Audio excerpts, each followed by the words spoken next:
ബൈബിളിലൂടെ ഒരു തീർത്ഥാടനം. വിശുദ്ധ ഗ്രന്ഥത്തിലെ ഓരോ പുസ്തകങ്ങളെയും ആഴത്തിൽ പഠിക്കാനും മനസ്സിലാക്കാനും നാം ഓരോരുത്തരെയും സഹായിക്കുന്ന ഈ തിരുവചന പഠന പരമ്പരയിലേക്ക് ഗുഡ്നെസ് ടിവിയുടെ മാന്യ പ്രേക്ഷകരായ നിങ്ങൾക്ക് ഏവർക്കും ഹൃദയപൂർവ്വം സ്വാഗതം.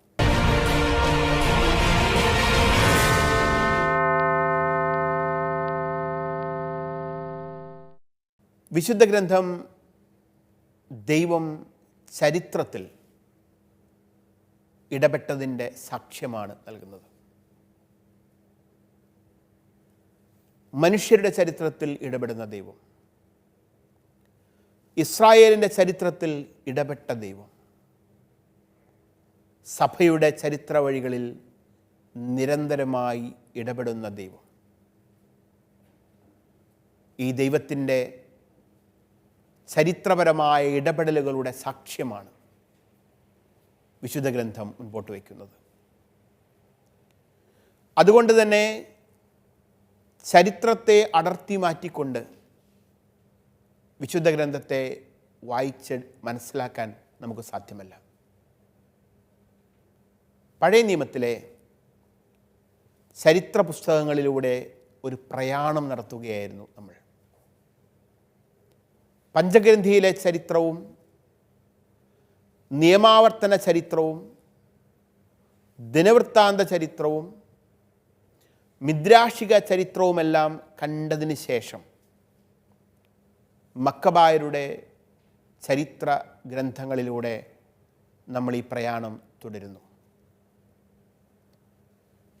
ഈ ദിവസങ്ങളിൽ നമ്മൾ പഠനവിധേയമാക്കുന്നത് മക്കബായരുടെ ഒന്നാം പുസ്തകമാണ്. ഒന്നാം പുസ്തകത്തിൻ്റെ 3-ാം അധ്യായത്തിൽ നമ്മൾ എത്തി നിൽക്കുന്നു.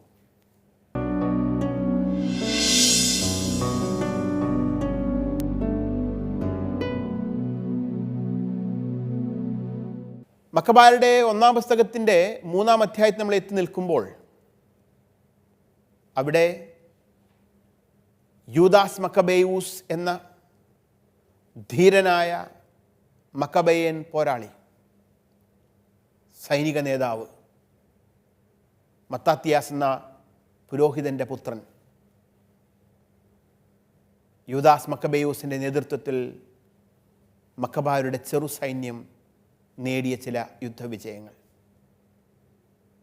അപ്പളോണിയൂസ്, സെറോൺ എന്നീ സൈന്യാധിപന്മാർക്കും അവരുടെ സൈന്യങ്ങൾക്കും നേരെ നടത്തിയ ചെറുത്തുനിൽപ്പ്, അവരുടെ മേൽ ലഭിച്ച യുദ്ധവിജയം, ഈ കഥകളൊക്കെ നമ്മൾ കണ്ടു കഴിഞ്ഞു.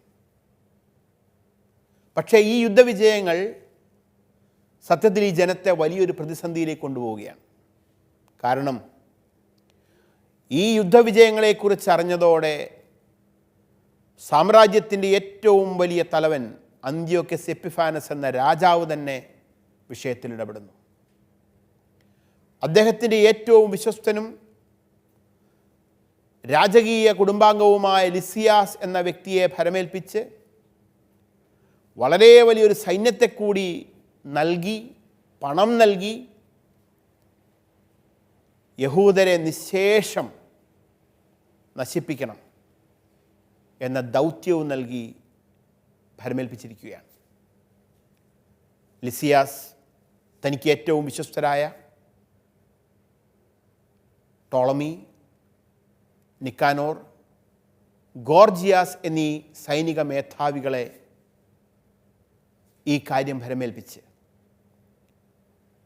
ഇസ്രായേൽക്കാരെ നിശേഷം നശിപ്പിക്കണമെന്ന ഉത്തരവാദിത്വം അവരുടെ മേൽ നൽകിക്കൊണ്ട് വലിയൊരു സൈന്യവും 40,000 കാലാൾപ്പടയും 7,000 കുതിരപ്പടയും മറ്റസംഖ്യം വരുന്ന പടയാളികളുമൊക്കെ അടങ്ങുന്ന സൈന്യവും നൽകി അവരെ പറഞ്ഞയച്ചിരിക്കുന്നു.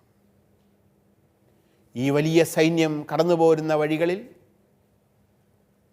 യുദ്ധത്തിൽ പരാജിതരാകാൻ പോകുന്ന ഇസ്രായേൽക്കാരെ വിലയ്ക്ക് വാങ്ങാൻ പണവും സ്വർണവും വെള്ളിയും ചങ്ങലകളുമായി ഒരു വിഭാഗം വ്യാപാരികൾ കൂടുന്നു.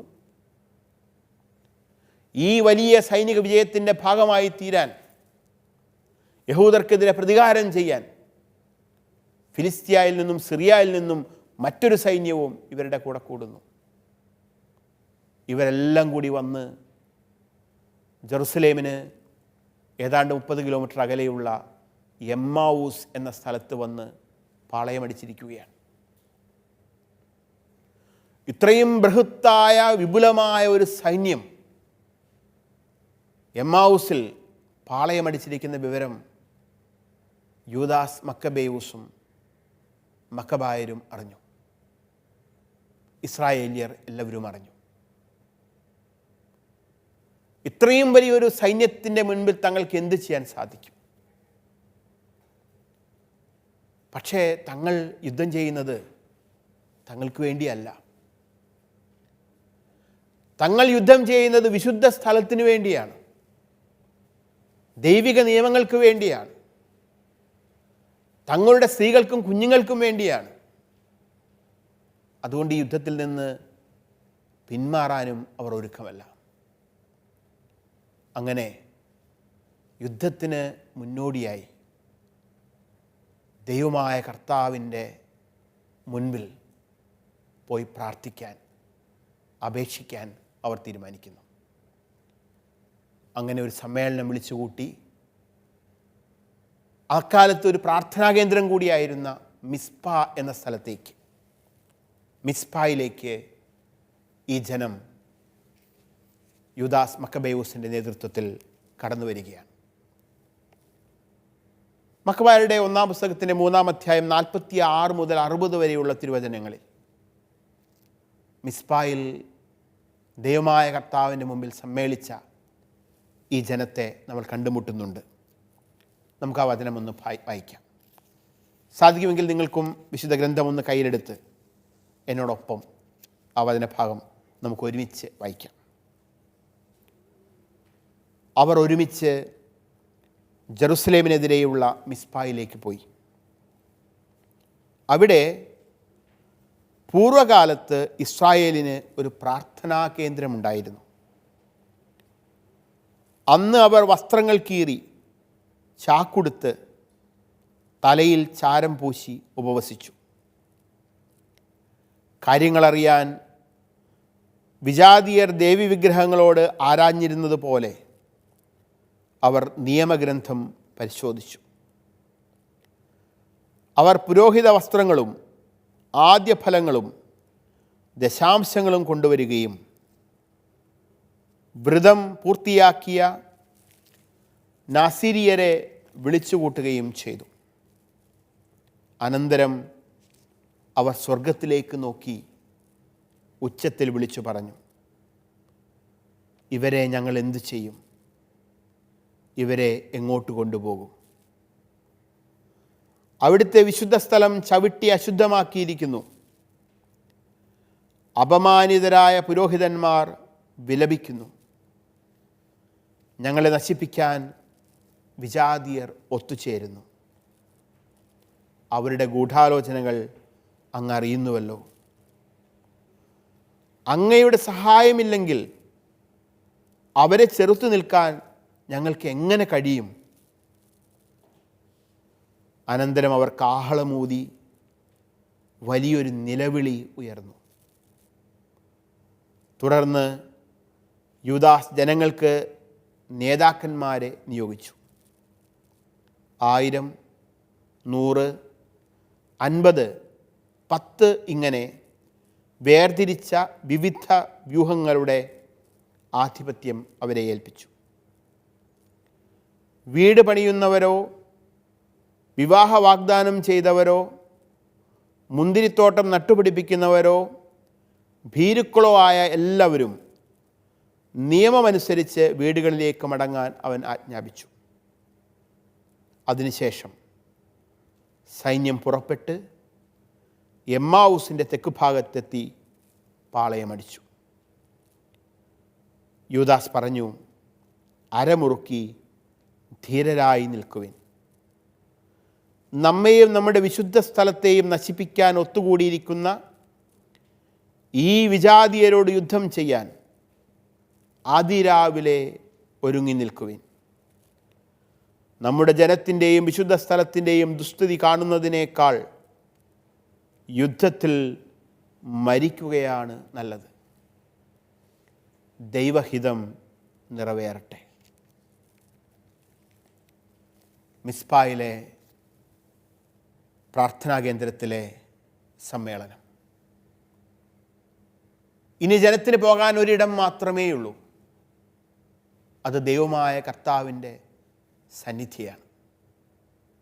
അവർ അവിടേക്ക് കടന്നു വന്നു. അന്നവർ വസ്ത്രങ്ങൾ കീറി, ചാക്കുടുത്തു, തലയിൽ ചാരം പൂശി ഉപവസിക്കുകയാണ്.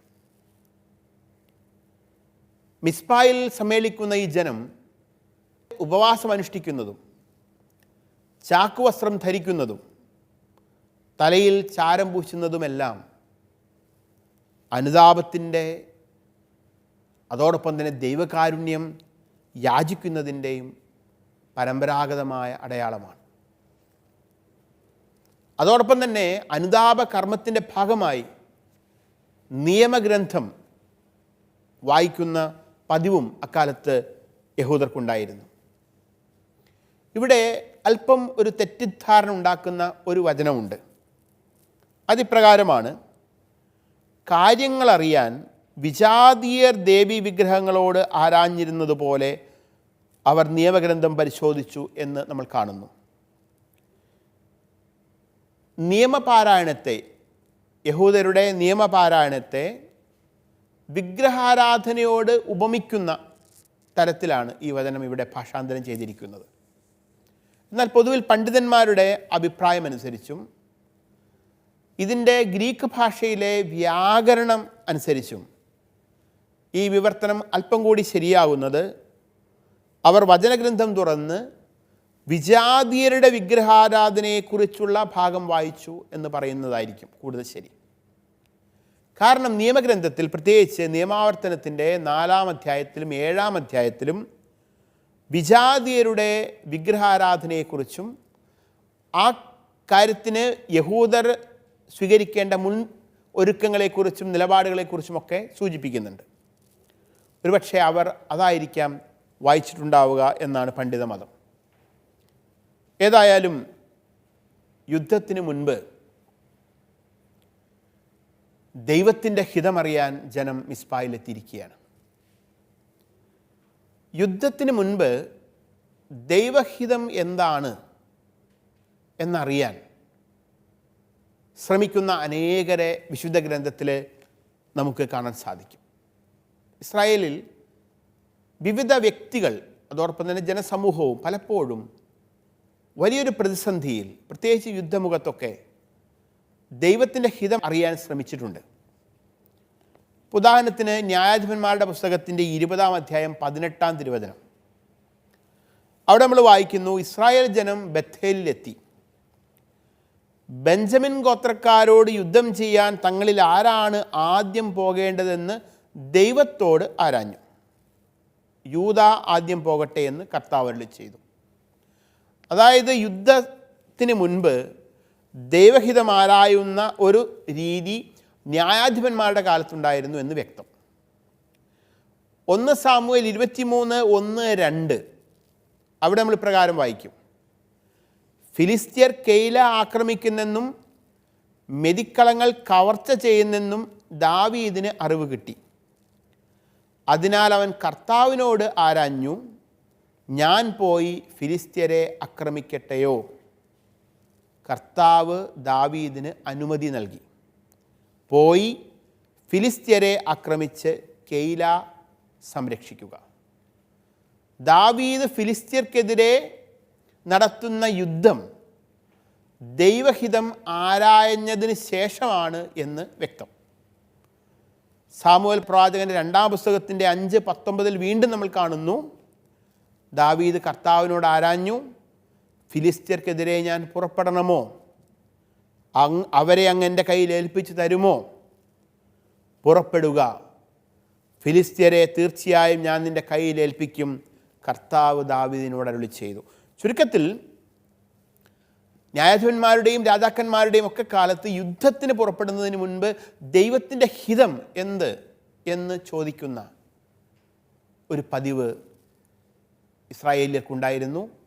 അതേ പതിവ് ഇപ്പോൾ മക്കബായരുടെ കാലത്ത് ആവർത്തിക്കുകയാണ്. അവരത് ചെയ്യുന്നത് മിസ്പ എന്ന സ്ഥലത്തെ പ്രാർത്ഥനാ കേന്ദ്രത്തിൽ വച്ചാണ്. ഇനി ഈ പ്രാർത്ഥനാ കേന്ദ്രത്തിലേക്ക് ജനം കൊണ്ടുവരുന്ന ചില കാര്യങ്ങൾ ശ്രദ്ധിക്കുക. അവർ പുരോഹിത വസ്ത്രങ്ങളും ആദ്യഫലങ്ങളും ദശാംശങ്ങളും കൊണ്ടുവരികയും വ്രതം പൂർത്തിയാക്കിയ നാസിരിയരെ വിളിച്ചുകൂട്ടുകയും ചെയ്തു എന്നാണ്. അതായത് ഈ സ്ഥലം താൽക്കാലികമായി അവരുടെ ആരാധനാ കേന്ദ്രമായി രൂപാന്തരപ്പെടുകയാണ്. കാരണം ജെറുസലേം നഗരത്തിൻ്റെയും ദേവാലയത്തിൻ്റെയും അവസ്ഥ നമുക്കറിയാം. വിജനമായി അശുദ്ധമായി കിടക്കുകയാണ്. പക്ഷെ അവർക്ക് പ്രാർത്ഥിക്കണം, അവർക്ക് ദൈവഹിതം ആരായണം. അതിനായി താൽക്കാലികമായി മിസ്പ എന്ന സ്ഥലം അവരുടെ പ്രാർത്ഥനാ കേന്ദ്രമാവുന്നു. അതുകൊണ്ടാണ് അവിടേക്ക് പുരോഹിത വസ്ത്രങ്ങൾ കൊണ്ടുവരുന്നു, കാഴ്ചവസ്തുക്കൾ കൊണ്ടുവരുന്നു, ദശാംശങ്ങൾ കൊണ്ടുവരുന്നു. അങ്ങനെ ജെറുസലേമിലെ തകർക്കപ്പെട്ട ദേവാലയത്തിന് പകരമുള്ള താൽക്കാലിക ആരാധനാ സ്ഥലമായി അക്കാലത്ത് മിസ്പ എന്ന സ്ഥലം മാറി എന്ന് നമുക്ക് അനുമാനിക്കാൻ സാധിക്കും. നാസിർ വ്രതക്കാരുടെ സാന്നിധ്യം, പുരോഹിത വസ്ത്രങ്ങൾ, ഇതെല്ലാം ദേവാലയത്തിൻ്റെ ഒരു പ്രതീതി ജനിപ്പിക്കുന്ന ഒന്നാണ്. തുടർന്ന് ജനം പ്രാർത്ഥിക്കുകയാണ്. ദൈവമായ കർത്താവിൻ്റെ മുൻപിൽ ചങ്കുപൊട്ടി പ്രാർത്ഥിക്കുന്നു, ഉപവസിച്ച് പ്രാർത്ഥിക്കുന്നു, ആരാധന നടത്തി പ്രാർത്ഥിക്കുന്നു.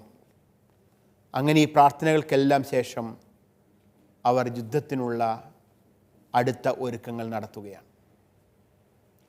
സൈന്യങ്ങളുടെ സ്ഥാനക്രമീകരണം, മറ്റ് വിവരണങ്ങൾ, ഇതെല്ലാം പിന്നീട് നമ്മൾ വായിക്കുന്നു. തുടർന്ന് യൂദാസ് ജനങ്ങൾക്ക് നേതാക്കന്മാരെ നിയോഗിച്ചു. 1000, 100, 50, 10 ഇങ്ങനെ വേർതിരിച്ച വിവിധ വ്യൂഹങ്ങളുടെ ആധിപത്യം അവരെ ഏൽപ്പിച്ചു എന്നാണ് പറയുന്നത്. ഒരു ഭാഗത്ത് ദൈവത്തോട് പ്രാർത്ഥിച്ച് പ്രാർത്ഥനയിലൂടെ അവർ ശക്തരാകുന്നു, മറുഭാഗത്ത് സൈന്യത്തെ ഒരുക്കി അവരുടെ ഭാഗത്തു നിന്നുള്ള ശ്രമങ്ങൾ അവർ നടത്തുകയും ചെയ്യുന്നു. ഇതിനിടയിൽ ഒരു കാര്യം നമ്മൾ ശ്രദ്ധിക്കേണ്ടത്, പഞ്ചഗ്രന്ഥിയിലെ അല്ലെങ്കിൽ തോറയിലെ നിയമങ്ങൾക്ക് അനുസരിച്ചിട്ടാണ് അവർ ഈ യുദ്ധ മുന്നേറ്റം നടത്തുന്നത് അല്ലെങ്കിൽ യുദ്ധത്തിനുള്ള ഒരുക്കങ്ങൾ നടത്തുന്നത് എന്നുള്ളതാണ്. കാരണം നിയമാവർത്തന പുസ്തകത്തിലും ഒരു കാര്യം വ്യക്തമാക്കുന്നുണ്ട്. യുദ്ധം നടത്തുമ്പോൾ പുതുതായി വീട് പണിയുന്നവർ, പുതുതായി മുന്തിരിത്തോട്ടം നട്ടുപിടിപ്പിച്ചവർ, പുതുതായി കല്യാണം കഴിച്ചവർ, ഇങ്ങനെയുള്ള ആളുകളെയൊക്കെ യുദ്ധത്തിൽ കൊണ്ടുപോകരുത്.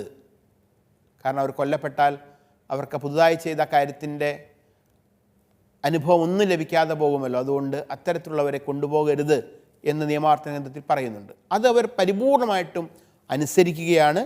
വീട് പണിയുന്നവരോ വിവാഹ വാഗ്ദാനം ചെയ്തവരോ മുന്തിരിത്തോട്ടം നട്ടുപിടിപ്പിക്കുന്നവരോ ഭീരുക്കളോ ആയ, തീർച്ചയായും ഭീരുക്കളായ ആളുകളെ കൊണ്ടുപോയിട്ട് കാര്യമില്ല. എല്ലാവരും നിയമമനുസരിച്ച് വീടുകളിലേക്ക് മടങ്ങാൻ അവർ കൽപ്പിച്ചു. അങ്ങനെ നിയമം അനുസരിച്ചുകൊണ്ട് നിയമാവർത്തന ഗ്രന്ഥത്തിൻ്റെ കൃത്യമായ അനുസരണത്തോടു കൂടെ തന്നെയാണ് ഇവർ മുന്നേറുന്നത്. അതിനുശേഷം സൈന്യം പുറപ്പെട്ട് എമ്മാവൂസിൻ്റെ തെക്ക് ഭാഗത്തെത്തി. ഓർക്കുക, ഇവരിപ്പോൾ സമ്മേളിച്ചിരിക്കുന്നത് മിസ്പായിലാണ്.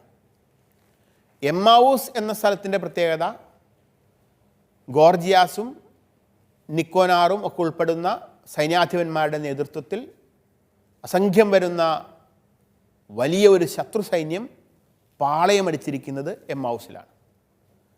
അപ്പോൾ വളരെ രഹസ്യമായി യൂദാസ് മക്കബേയൂസിൻ്റെ നേതൃത്വത്തിൽ മക്കബായ സൈന്യം ശത്രുപാളയത്തിൻ്റെ അടുത്തേക്ക് കടന്നു ചെല്ലുകയാണ്. ശത്രുപാളയത്തിൻ്റെ ഭാഗത്തേക്ക് ഇവർ കടന്നു പോകുന്നു. യൂദാസ് പറഞ്ഞു, അരമുറുക്കി ധീരരായി നിൽക്കുവിൻ. നമ്മെയും നമ്മുടെ വിശുദ്ധ സ്ഥലത്തെയും നശിപ്പിക്കാൻ ഒത്തുകൂടിയിരിക്കുന്ന ഈ വിജാതീയരോട് യുദ്ധം ചെയ്യാൻ അതിരാവിലെ ഒരുങ്ങി നിൽക്കുവിൻ. നമ്മുടെ ജനത്തിൻ്റെയും വിശുദ്ധ സ്ഥലത്തിൻ്റെയും ദുസ്ഥിതി കാണുന്നതിനേക്കാൾ യുദ്ധത്തിൽ മരിക്കുകയാണ് നല്ലത്. അവസാനം യൂദാസ് പറയുകയാണ്, ദൈവഹിതം നിറവേറട്ടെ. ദൈവഹിതം നമ്മുടെ യുദ്ധവിജയമാണെങ്കിൽ അത് നിറവേറട്ടെ. അതല്ല, ഈ യുദ്ധത്തിൽ നമ്മൾ കൊല്ലപ്പെടുകയാണെങ്കിൽ നമ്മുടെ ദേവാലയത്തിന് വേണ്ടി, നമ്മുടെ ജനത്തിന് വേണ്ടി കൊല്ലപ്പെടാനാണ് ദൈവഹിതമെങ്കിൽ അത് നിറവേറട്ടെ. അടുത്തതായി മക്കബായരുടെ പുസ്തകത്തിൻ്റെ 4-ാം അധ്യായത്തിലേക്ക്, 1 മക്കബായർ 4-ാം അധ്യായത്തിലേക്ക് നമ്മൾ കടന്നു വരുന്നു. യൂദാസ് മക്കബേയൂസിൻ്റെ നേതൃത്വത്തിൽ ഏറ്റുമുട്ടലുകളും യുദ്ധങ്ങളും യുദ്ധവിജയങ്ങളും തുടരുന്ന കഥയാണ് ഇവിടെ നമ്മൾ കാണുന്നത്. ഇസ്രായേലിൻ്റെ ചരിത്രത്തിൽ അത്ഭുതകരമായി ഇടപെട്ടിട്ടുള്ള ദൈവം, തൻ്റെ ജനത്തിനു വേണ്ടി യുദ്ധം ചെയ്ത ദൈവത്തിൻ്റെ ഓർമ്മകൾ, ജനത്തിനെ നയിക്കാനായി ദൈവം തിരഞ്ഞെടുത്ത വ്യക്തികൾ, ഈ സംഭവങ്ങളുടെയും വ്യക്തികളുടെയും എല്ലാം ഓർമ്മകളിലാണ് മക്കബായ വിപ്ലവം പുതിയ ഒരു തലത്തിലേക്ക് ഇനി നീങ്ങുന്നത്. ഈ അധ്യായത്തിൻ്റെ ഉള്ളടക്കം നമ്മൾ പരിശോധിച്ചാൽ ഒരു യുദ്ധവിവരണം എന്നതിനേക്കാൾ വിശ്വാസത്തിൻ്റെ പ്രകടനമാണ്, വിശ്വാസത്തിൻ്റെ ആഴത്തിനാണ് ഇവിടെ ഊന്നൽ നൽകപ്പെട്ടിരിക്കുന്നത് എന്ന് വ്യക്തമാകും. ഗ്രന്ഥകർത്താവ് ഇസ്രായേലിൻ്റെ ചരിത്രത്തിൽ ഇടപെടുന്ന ദൈവത്തിലുള്ള വിശ്വാസത്തിന് പ്രാധാന്യം നൽകിക്കൊണ്ടാണ് ഈ ചരിത്ര ആഖ്യാനം നടത്തുന്നത്. ഗോർജിയാസിൻ്റെ നേതൃത്വത്തിൽ മിസ്പായിൽ പ്രാർത്ഥനയ്ക്കായി സമ്മേളിച്ച യഹൂദരെ ആക്രമിക്കാനും കൂട്ടക്കൊല നടത്താനും സെലൂക്യസേന പദ്ധതിയിടുകയാണ്.